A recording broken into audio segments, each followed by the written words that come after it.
નમસ્કાર મિત્રો, જોબ સરકારી યુટ્યુબ ચેનલમાં તમારું હાર્દિક સ્વાગત છે. તો મિત્રો, દાહોદ જિલ્લાના ગરબાડા તાલુકામાં મધ્યાહન ભોજન યોજના અંતર્ગત સંચાલક કમ કુક હેલ્પર અથવા હેલ્પરની જગ્યાઓ ઉપર ભરતી કરવા માટેની જાહેરાત પ્રસિદ્ધ કરવામાં આવી છે. આ જગ્યાઓ ઉપર અરજી કરવા માંગતા ઉમેદવારોની શૈક્ષણિક લાયકાતની વાત કરીએ તો ધોરણ 10 પાસ કરેલું હોવું જોઈએ. તો ચાલો મિત્રો, આપણે આ જગ્યાઓની સંપૂર્ણ જાહેરાતની માહિતી અહીં જોઈએ. સન 2026-27 ના શૈક્ષણિક વર્ષના પ્રથમ સત્રમાં ગરબાડા તાલુકામાં આવેલ સરકારી અથવા ગ્રાન્ટ ઇન એડ પ્રાથમિક શાળાઓમાં નીચે મુજબની યાદીમાં જણાવેલ મધ્યાહન ભોજન યોજના કેન્દ્રો પર ચાલક કમ કુક હેલ્પર અથવા હેલ્પરની નિમણૂક સરકારશ્રીએ ઠરાવેલ ધોરણ માનદ વેતનથી ખંડ સમય માટે તદ્દન હંગામી ધોરણે કરવાની થતી હોય. નીચે જણાવેલી લાયકાતો અને યોગ્યતા ધરાવતા સંચાલક કમ કુક માટે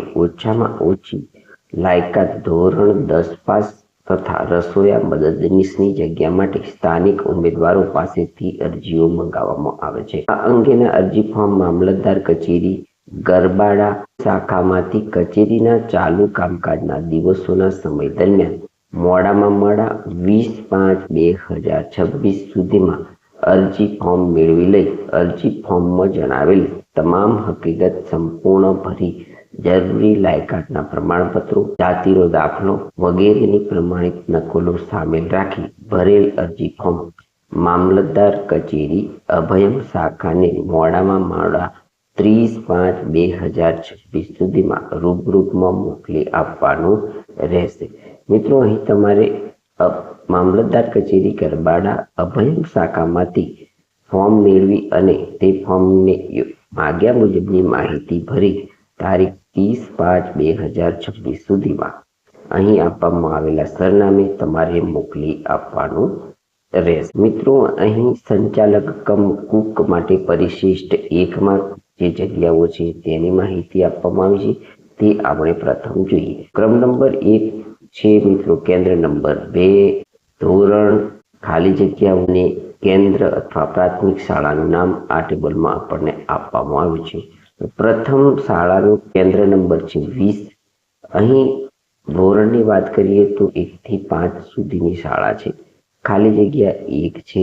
પ્રાથમિક શાળાનું નામ જોઈએ તો નઢેલાવ 12 ફળિયા પ્રાથમિક શાળામાં સંચાલક કમ કુકની ભરતી થવાની છે. ક્રમ નંબર 2 ની અંદર કેન્દ્ર નંબર 56 છે. ધોરણ 1 થી 5 છે. કુલ 1 જગ્યા છે. અહીં શાળાનું નામ જોઈએ તો નાની નળવાઈ પ્રાથમિક શાળા સંચાલક કમ કુકની જગ્યા ઉપર ભરતી થશે. પરિશિષ્ટ બી કુક કમ હેલ્પર રસોયા યા તો મદદનીશની જગ્યા ઉપર ભરતી થવાની છે. તેની માહિતી મેળવી તો ક્રમ નંબર 1 ની અંદર કેન્દ્ર નંબર 5 ધોરણ 1 થી 5 માટે કુલ 1 જગ્યા ઉપર ભરતી થશે. અહીં મિત્રો સ્કૂલનું નામ જોઈએ તો વજેલા ભૂતવડ ફળિયા પ્રાથમિક શાળા. ક્રમ નંબર 2 ની અંદર સ્કૂલ છે 1 થી 8 ધોરણની, જેની અંદર પણ 1 જગ્યા ઉપર અહીં ભરતી થવાની છે. સ્કૂલનું નામ જોઈએ તો નેલસુર મુખ્ય પ્રાથમિક શાળા. અહીં કુક કમ હેલ્પરની જગ્યા ઉપર ભરતી થવાની છે. 3 નંબરની શાળા છે જેમાં ધોરણ જોઈએ તો 1 થી 8 ધોરણ છે. કુલ 1 જગ્યા ઉપર અહીં કુક કમ હેલ્પરની જગ્યા ઉપર ભરતી થશે. મિત્રો, સ્કૂલનું નામ જોઈએ તો નઢેલાવ બુરવા પ્રાથમિક શાળા.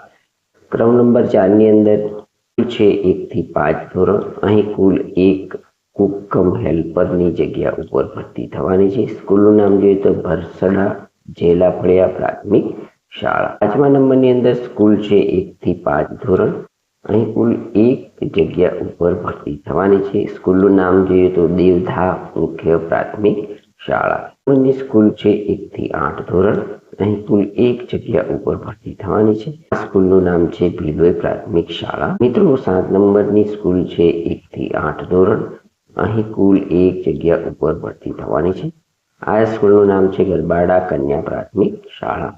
મિત્રો, 8 નંબરની સ્કૂલ છે જેની અંદર 1 થી 5 ધોરણ છે. અહીં પણ 1 જગ્યા ઉપર ભરતી થવાની છે. આ સ્કૂલનું નામ છે બામણિયા પ્રાથમિક શાળા. તો મિત્રો અહીં કુક કમ હેલ્પર રસોઈયા અથવા તો મદદનીશની જે જગ્યા ઉપર ભરતી થવાની છે, જેની અંદર કુલ 8 પ્રાથમિક શાળાઓની અંદર ભરતી થવાની છે. અહીં મિત્રો કુક કમ હેલ્પર માટે કોઈ પણ શૈક્ષણિક લાયકાત આપવામાં આવી નથી. અહીં સ્થાનિક ઉમેદવારોની ભરતી કરવામાં આવશે. માત્ર અહીં સંચાલક કમ કુક માટે ધોરણ 10 પાસની શૈક્ષણિક લાયકાત માંગવામાં આવેલી છે.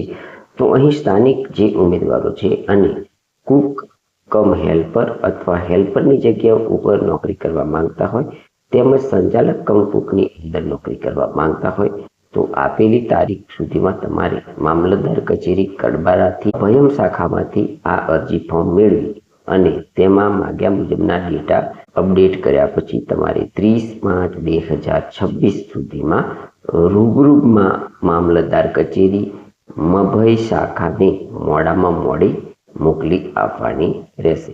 તો મિત્રો આ હતી દાહોદ જિલ્લાના ગરબાડા તાલુકામાં આવેલ સરકારી ગ્રાન્ટ ઇન એડ પ્રાથમિક શાળાઓમાં સંચાલક કમ કુક તેમજ કુક કમ હેલ્પરની જગ્યાઓ ઉપર ભરતી થવાની છે.